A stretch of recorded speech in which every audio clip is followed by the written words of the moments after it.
Shalom, my name is Yair Davidiy. I'm speaking to you from Jerusalem, the capital of Israel. I'm speaking to you from the headquarters of Brit-Am, Hebrew Nations, an organization that researches the whereabouts of the lost 10 tribes. We find them amongst Western peoples, and we work to publish, to propagandize, to spread knowledge of this truth that we have researched and verified.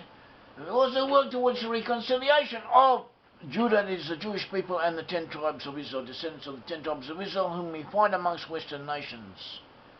Don't say that everyone in those countries concerned are descended from Israel. We do say that is where the lost 10 tribes are to be found. Originally there were 12 tribes of Israel. These 12 tribes split into two different sections. It was the kingdom of Judah in the south, the kingdom of Israel in the north. The kingdom of Israel comprised 10 tribes. These 10 tribes were exiled and lost consciousness of their ancestry. Nevertheless, they stayed together and they moved to Western Europe, and they are to be found amongst Western nations. Amongst the peoples whom we identify as being descended from lost 10 tribes are a portion of the French people. The French people are those who are of Israelite ancestry, come from several tribes. Amongst them, the tribe of Reuben is the most important. The Reuben was the tribe that was dominant in France. That does not mean that descendants of Reuben will not be found in other nations, both in Israelite and non-Israelite nations. And sometimes it only needs a minority from a certain tribe to achieve dominance in a certain nation, for that nation to receive the characteristics of the tribe in question. Anyway, these are complicated matters, but we simplify them, and we are here to teach. And we're here to teach now concerning the tribe of Reuben, and a source that is a source, an esoteric source, that is a mystical source known as the Zohar, concerning Reuben in the end times. And this explanation will be based upon the Bible. The Zohar bases itself on the Bible, but it goes far. It does what's called a drush. It extrapolates, it extends the meanings of the words beyond their simple, literal import. And not everyone is at ease with this type of understanding, this type of learning, and we don't usually use it. Usually, we try and give facts, that is, facts, straightforward biblical verses, and then we use, when we do use rabbinical sayings or the opinions of the sages and so on, we use them as extensions or as corroborations or as explanations of the text, in line with our own understanding, in line with the simple meaning of the Bible, and to illustrate this. But this is an exception, so bear that in mind. What we're going to tell you is using a method that is exceptional for us, but it is of interest. We believe it would seem from this source, that in the end times, towards the coming of the Messiah, towards the end times which we may be drawing close to, France will attempt to invade the land of Israel. And this is based on Reuben doing the same. And this is what we have, and this is what this article is about. This is what we're speaking about at present. If you want details, if you want references, go to our websites, go to our publications. You will find as much as you want, a lot, because everything we tell you, we have references for it, and we have backing. We can back up what we tell you. Concerning the whole idea, we have to consider France. France traditionally has always had a comparatively high level of culture. France, compared to other countries, has treated its Jews reasonably, but there have been notable exceptions. One of them is the case of Captain Dreyfus, who was falsely accused of spying, and he was punished, even though they knew he was innocent. Or some of those who punished him knew he was innocent at the time, must have known it, and he was victimized because he was Jewish, and he, or his family at least, are distantly related to my own, so I have a personal interest in this. At all events, the French on the whole, compared to other countries, do not treat the Jews so badly most of the time, with exceptions. at least in the modern era. In World War II, the French saved about 80% of the Jews in France. Nevertheless, a lot of the French collaborated with the Germans. Some of them agreed with the German ideology, the Nazi ideology, or went along with it with more than they had to. And there's always this ambivalence did exist in France amongst the French. It was to be found amongst them. So too with the establishment of the State of Israel. In the early days, the French helped the State of Israel, helped the French State of Israel a lot. Now, things are reasonable. In the past, they have been bad. And they could get bad again. Things could change overnight, and in the Middle East, they often do. We have other factors that are involved. Traditionally, the French have always been involved in this area. From the time of Napoleon onwards, in the 1920s, they ruled over Syria. They also helped establish the state of Lebanon, and today they are continuing to be here, to want a foothold in this region. And Saudi is looking around for an alternative to the USA, and the indications that she is inclined towards Europe and towards France. So we will see how things develop. The other factors that are involved, France is part of the EU. France is heavily involved in the EU. In many ways, France and Germany are the EU. In effect, Germany rules over the EU from an economic point of view, and also politically in many ways. Germany is limited in what it can do in the international area. And it could be that if the Germans wanted to harm the State of Israel, they would hold themselves back from doing so, because it would not look good in the eyes of the world in the light of what happened in the Holocaust and the Nazis and so on. And so too the EU bureaucracy, which comes from all over Europe, all different odds and ends of people, bureaucrats, were very powerful.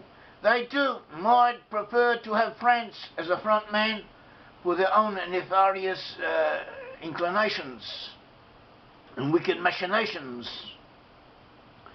We don't know anything could happen. The bureaucracy of the EU in itself is very powerful. The EU, that is Germany, France and the other nations, through the intermediary of the EU officers, sends millions of dollars, hundreds of millions of dollars, into Israel, helping Arab organizations, Palestinians and so on, who work against the State of Israel. And not only that, they also give money to Jews, to quisling left-wing elements in the Jewish society, in the Jewish establishment, in Jewish media, politicians, NGOs, all kinds of organizations and people working for humanitarian rights and so on. People who work actively to encourage homosexuality, to undermine the Jewish religion, to undermine the Jewish state, to undermine the Jewish people, to undermine the Jewish presence in this area. Peace Now and so on, and all these organizations, they get money, they get enormous sums of money from the EU, and the EU does this because it has an anti-Jewish agenda there.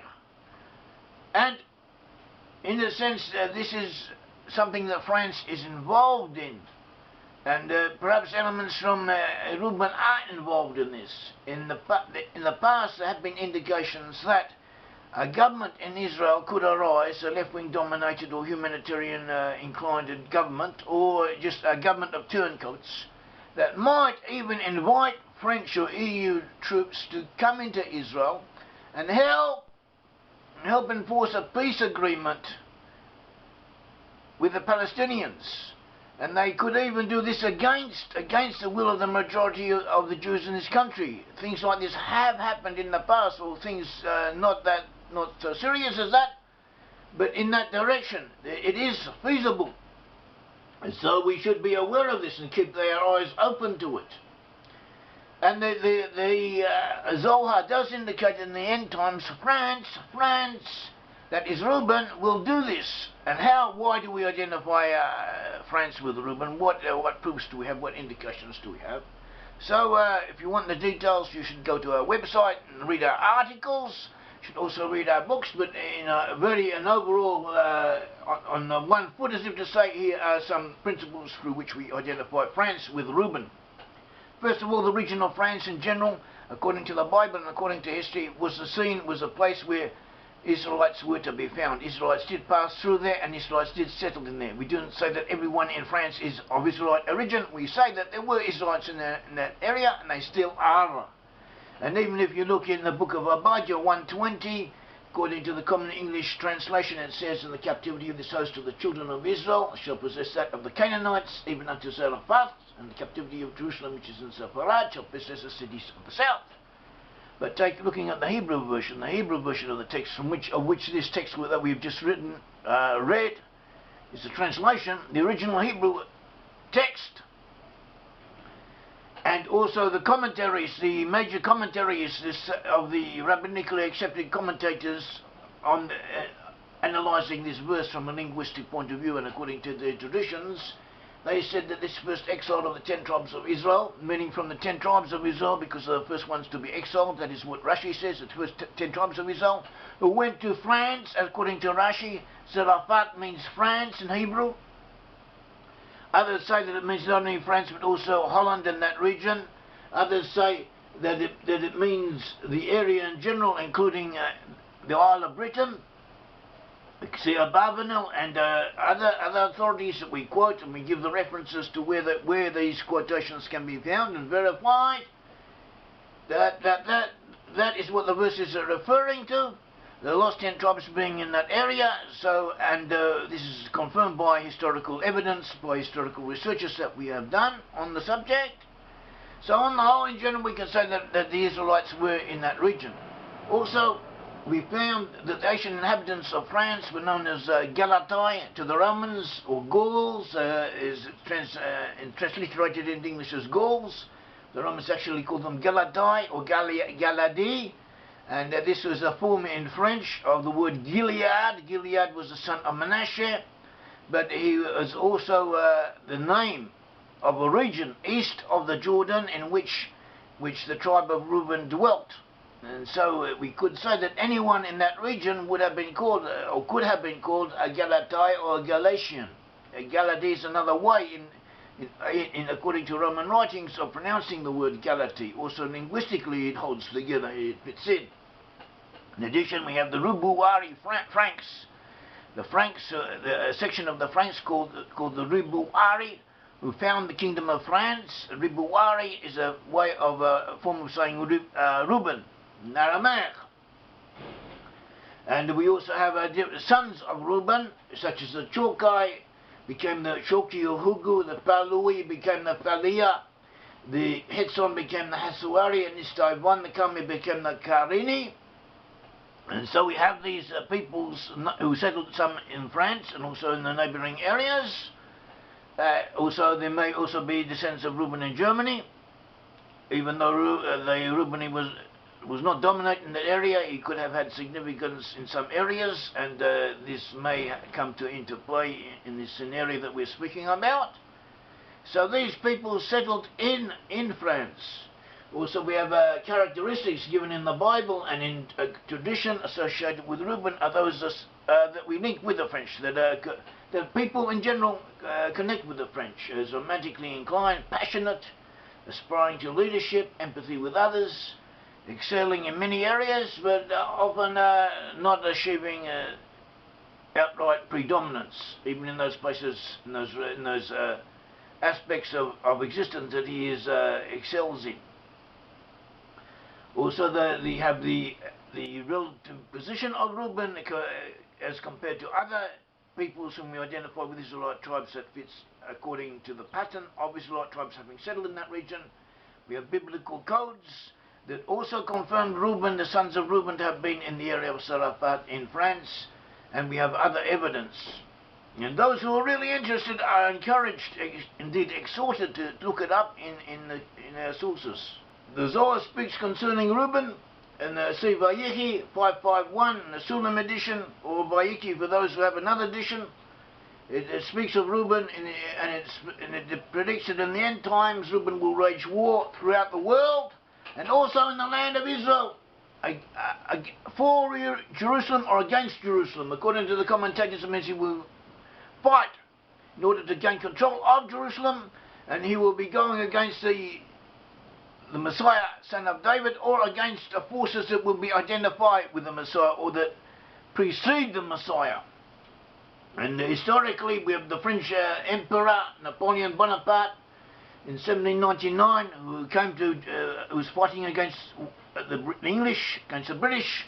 He conquered Egypt, and then he attempted to conquer what was then part of Syria, the area of Israel, and he was stopped. And at that time he offered to restore Palestine to the Jews. He may have been serious, it may not, it may have been a trick in order to get Jewish support, because there were Jews in that area and the Jews were influential, they were a power in the region, and they may have helped him if they had believed in him. Whether or not it had been genuine, it doesn't matter. The French did set their precedents. The French were parties to the restoration process. The French government acquiesced in the Balfour Declaration, which led to the establishment of the State of Israel. And French and Gentile volunteers fought on the side of the Jews in the War of Independence of 1948. And so we see a French involvement in this region. And we also see that Reuben is destined, or it indicates that Reuben will try and take a negative position in the end times. What was Reuben? Who was Reuben? Reuben was a son of Israel. You had Abraham, Isaac, and Jacob. Jacob was renamed Israel. Israel had 12 sons. Israel had 12 sons from his wives, Rachel and Leah, and Bilhah and Zilpah. And Rachel and Leah were the sisters. They were the two main wives of Jacob, of Israel. Leah was less beloved by Jacob than Rachel, but God gave her a son. God had looked on her and gave her a son. And it says in Genesis 29:32, and Leah conceived and bare a son, and she called his name Reuben, for she said, surely the Lord has looked upon my affliction. Now therefore my husband will love me. Reuben was the firstborn. That was Reuben. And Leah was the mother of Reuben. The sister of Leah was Rachel, who was also married to Jacob. Rachel later had two sons, Joseph and Benjamin. And Joseph, in effect, was chosen to displace Reuben as the firstborn. Joseph was chosen to receive the right of the firstborn instead of Reuben. And we see that Reuben was the firstborn, but he was physically, but he was replaced. Later we find that Reuben found mandrakes in the field. Mandrakes are said to have had aphrodisiac qualities, or qualities inducive to fertility. He brought these mandrakes to his mother, and his mother gave them to Rachel. As a result of receiving these mandrakes, his mother took the right to be with her husband from Rachel and gave birth to Issachar. Later, according to the simple meaning of the text, Reuben committed adultery with the concubine of his father, with Bilhah. And as we find in Genesis 35:22, and it came to pass when Israel dwelt in that land that Reuben went and lay with Bilhah his father's concubine, and Israel heard it. Now the sons of Jacob were 12. And the commentators point out that immediately after the incident of Reuben coming on his father's concubine, Bilhah, it says, now the sons of Jacob were 12. So they say that the quorum, since the quorum of tribes remained the same, it stands to reason that Reuben was included, and that Reuben had not exactly physically committed adultery, but he had wanted to, or he had done something along those lines. Something was bad, and had led to it being written as if he had done so. It doesn't really matter, because the literal meaning is what is there, and the literal meaning is there for a purpose. And so too we sometimes find that even the sages referred to the affair of Reuben as being literally as it was written. Later, we find that Jacob favoured Joseph above all his other sons. The other sons were jealous of Joseph. They plotted to kill him, and at the last minute they reneged, and they cast him into a pit. And why did they do this? Because Reuben interceded on behalf of Joseph. And we find in Genesis 37:22, Reuben said unto them, shed no blood, but cast him into this pit that is in the wilderness, and lay no hands upon him. And Reuben intended to get him out of their hands. They should throw Joseph into a pit and leave him, and then Reuben would come back and take him out. And then Reuben went off. But in the meantime, the brothers sat down to eat and so on. With Joseph in the pit, along came a group of Arabs, of Ishmaelites, the Midianites, and they sold Joseph to them as a slave.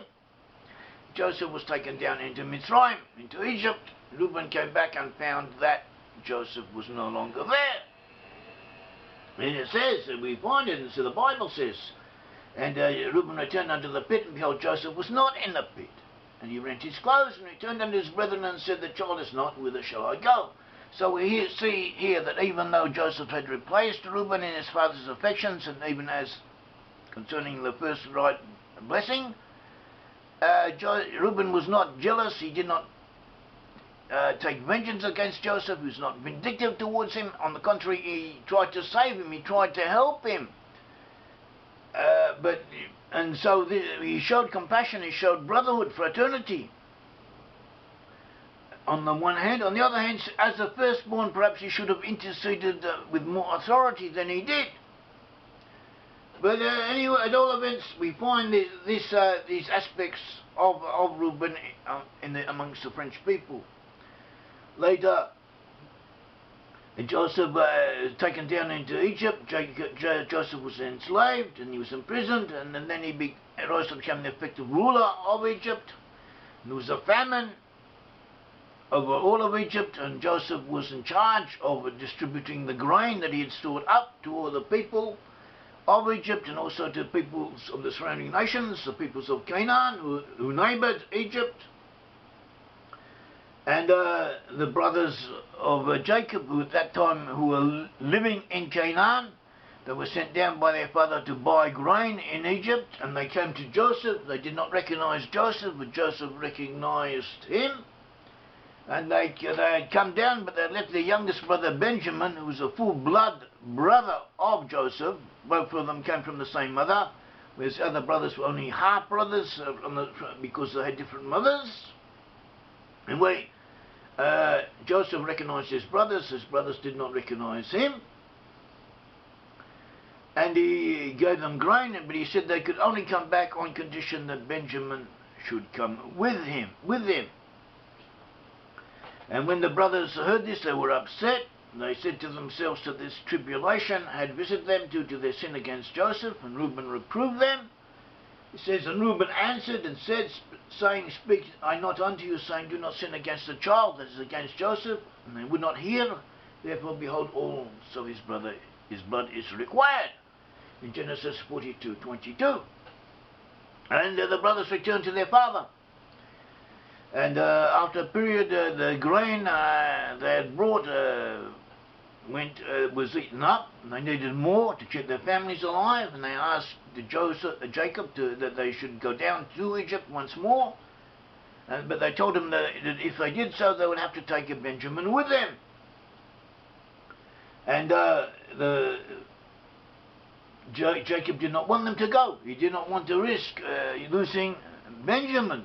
Joseph was already disappeared. He believed he may have been killed, as the brothers had pretended.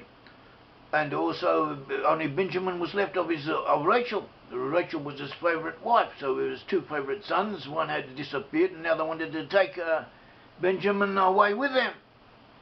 And then Reuben said, as we see in Genesis 42:37, Reuben spake unto his father, saying, slay my two sons, kill my two sons, if I do not bring him to you, and give him unto me, and I will bring him back to you. And from these words we have the expression a foolish firstborn. The foolish firstborn, it's a Jewish saying. It's also mentioned by Rashi, And because the sons of Reuben were also the sons of Jacob, the grandsons are like sons, as any grandfather will tell you. So Reuben was in fact offering a surety his own sons for Jacob to kill if he did not bring Benjamin back with him. And what was that going to benefit Jacob? Instead of losing one son, he would lose three. Eventually, so he refused. But eventually the situation got worse, and then they had to go down. So Judah became surety for Benjamin. And Judah said unto his father, send the boy with me, and we will go down, that we may live and not die, we and you and also our little ones, and I will be surety for him. I will guarantee him, of my hand you shall require him, for bringing him not unto you, and set him before you. Let me bear the blame forever. This was something of prophecy in this, because Judah gave his name to the Jewish people. Judah is the foremost tribe amongst the Jews, and Judah did keep Benjamin with him as part of the Jewish people, whereas the other tribes disappeared. The part of the 10 tribes disappeared and lost their identity. And so they were allowed to go down. And here, from these events, we see have a composite picture concerning Reuben. Reuben is emotional. He was lusty. He had empathy for others. He had a quality of self-sacrifice, a sense of responsibility, but also a sense of theatrical. It was theatrical, exaggerated, one could say. He tended to extremes, full of passion. And nevertheless, he showed respect both for his father and mother, despite what he had done with the concubine of his father, or not done. He was also quick to apportion blame to others, and use the excuse of others doing it, not to intervene. And he was use of subterfuge, and so on. And these qualities have been associated with the French in history. And in the eyes of others, they are still so associated. The French are known to be romantic. They are known for producing goods of quality, of high quality, luxury goods, and also for their amorous inclinations, rightly or wrongly. Paris is considered the city of love, and everyone knows this. And so these traits are to be found amongst the French people, and they are the traits associated with Reuben. When Jacob, that is Israel, came to depart this world, he blessed Reuben. He said, gather yourselves together. See Genesis 49, chapter 49, verse 2. Gather yourselves together and hear, sons of Jacob, and hearken unto Israel your father. And he goes on in Genesis 49, verse 3. Reuben, you are my firstborn, my might, and the beginning of my strength, excellency of my dignity, and excellency of power. And stable as water you shall not excel. You shall not be at the top, because you went up to your father's bed, you defiled it, you went up to my couch. That's what it says. Literally, it seems to indicate that Reuben had sinned against Jacob, and in taking, or as the literal meaning of the text would lead us to believe, in taking the concubine of his father. But the Zohar has its own explanation concerning the deeper meaning of this blessing. And there's always a collection of mystical writings. It was revealed to the public in 1305 CE, that is in the Middle Ages. But according to the text, it was written, it claims to have been written in the 100 CE, and it definitely does contain elements from that period. And a lot of it is obscure, it's mystical, you can't understand it. Even when you can understand it, there's hidden meanings behind it, and so on.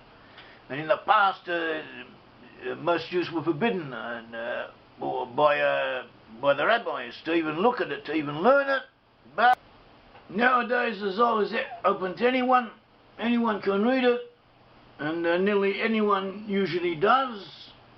Should be mentioned that it's quite large, extends over several volumes, and on these volumes, more and more volumes of commentary, if you want to go deeper into it. It contains predictions, it contains commentary, valuable insights to difficult texts in the scripture, And it also contains a lot of material that is difficult to understand, and great people have made mistakes in the past through misinterpreting the Zohar. It has happened, it does happen, it happens now. So we have to be careful as how we relate to it. We don't want to make mistakes like others have done. At all events, according to the simple meaning of the Zohar, the predictions of Jacob concerning Reuben were referring to the end times, or were referring to the Reuben when he has entered the land of Israel. The tribe of Reuben was the first to enter the land of Israel together with the Gad and the half Manasseh, in the sense that when the Israelites came out of Egypt, they went through the wilderness and they entered the land of Canaan from the east. The section of the promised land that was east of the Jordan, the lands later known as Gilead and Bashan, were conquered by Reuben and by Gad and by half Manasseh. So in that sense, Reuben was a pioneer. So too, in the end times, we are told that Reuben will wage wars. Reuben will wage a world war, and Reuben will also attempt to conquer Jerusalem. And for a while he may be successful, and then he will be defeated or fail whatsoever, but after that he will return and be reconciled to his brothers, and together with them participate in the division of the holy land, of the promised land of Israel, from the Nile to the Euphrates. So will be divided amongst all of the 12 tribes, and Reuben too will receive his portion alongside the others. And this is how the Zohar understands the blessing of Jacob. They interpret the verses in this sense, and it is feasible. It is feasible that the Reuben or people connected with France will try and do it, because they have already given indications that this inclination, this tendency does exist amongst them. And so therefore we should keep our eyes open. We don't have to do anything about it, but we should know that this is a possibility, and it has been indicated that it will happen. We should be aware of it. And we should know that the French in the past, they have been involved in this region.